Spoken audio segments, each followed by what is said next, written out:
on the list, we're going to be talking about Stephen A. addressing LeBron James, pressing him courtside. Now, Stephen A. has been in a lot of controversies, but honestly, I think this might be his biggest one yet. LeBron James pressed Stephen A. speaking on his son, Bronny.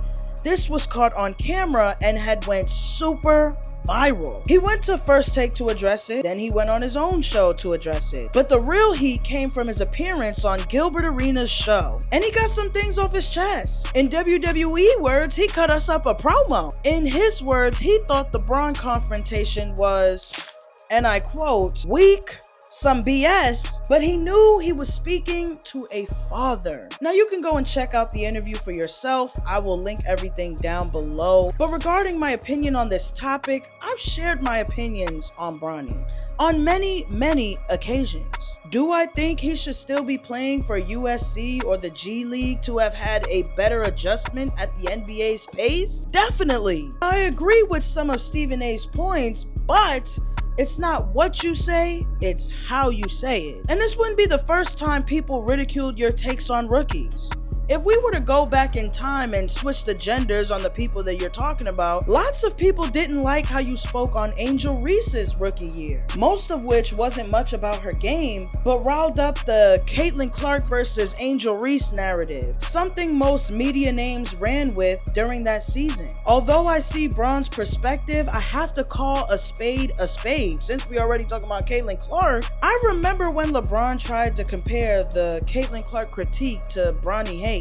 No one that I know or that represents me was upset at Caitlin Clark's game or anything related to her personally. To me, people were more upset at the double standards in media when reporting on her versus others. And to me, it was very interesting that he labeled criticism as Bronny hate. As journalists, we do sometimes have people that get upset at our takes or our comments. I mean, I'm gonna be real, I've had situations like that before as well, and I've spoken about it on my social media accounts. There was a time where I commented on a post about a rapper's freestyle and I shared my opinion on how I didn't feel it, and that to me, it could have been better. Next thing you know, we had a clear as day fan coming at me sideways, getting all disrespectful, talking all crazy outside of their mouth, and I see that said rapper was liking those comments. And this is what I be talking about.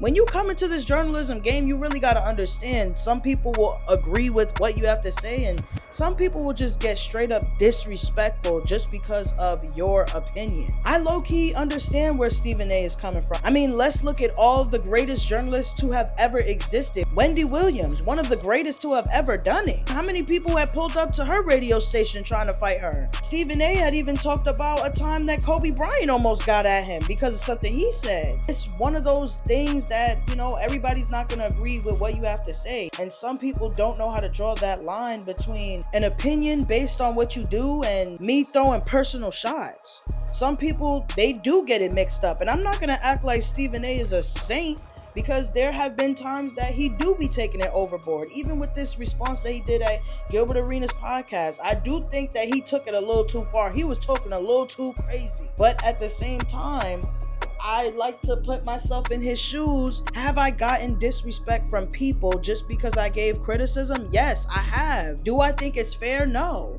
Because nobody's disrespecting you as a person. I think that people have a right to give criticism based on the things that these people, these public figures are doing. So I'm 50-50 with Stephen A. I low-key understand Bron's perspective, but I'm kind of understanding where Stephen A is coming from. I saw every bit of the videos of what he said, and was it very far from the truth?